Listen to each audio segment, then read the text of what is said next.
Жаңа бір таныс келіншек хабарласады. Роддомға барайын деп едім. Босанатын уақытым жақындады. Танысың бар ма дейді. Баланың киімінен бұрын сояқтап сенің балаң күтіп алатын адам іздейдші. Өзіміз үйреніп кеткенбіз ғой. Әй, сол барып туайын деп жатсаң, өзің аман есен туып ала, конечно. Өзің туайын деп жатсаң, сен балаңды қолына алмай қоймайтын шығар.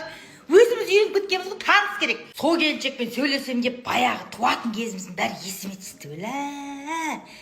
Өзің ішің мынандай болып, скорыймен сол жерге жетіп, делебе болып, есің ауып, осы толғақ қысып жатса, ана туғызатын қатындар бар ғой енді. Медсестраң бар ма, акушер-гинекологың бар ма, бәрі бар ғой, еті үйренген.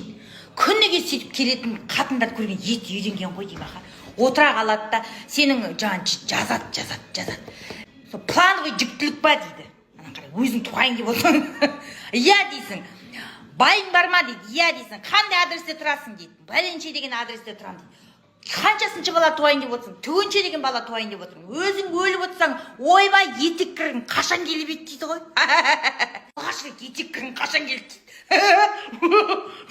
Күлесің ба, жылайсың ба? Өлейін деп тұрсың. Ол қайықтан сен есіңде.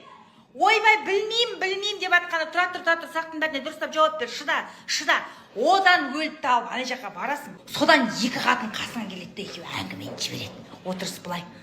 Өткенде ананың құдалығына барып еді, неғып дастархандар онша емес болды. Аха. Мен де өткендегі неге барып едім, сөйлесек тек жеңгелеріміз что-то онша емес, анау отыр. Екеуінің әңгімесі сол. Сен мына жақта қиналып жатсың. Ет үйренген. Ойбай әпке, кек балдына палчық, қанша палчық болды. Ойбай әкпе таяқ бетер. Әй, тұра тұршы әлі болған жоқ. Шыда. Құдағызым. Дейді арғы әңгімен сапырады. Туып аласың ғой, ойбайда. Соның өзінде де әңгімелер жалғасып жатады ғой.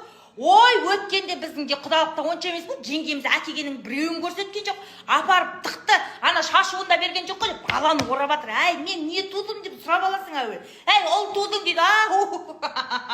Ет үйренеді екен ғой сондай жұмыстарға.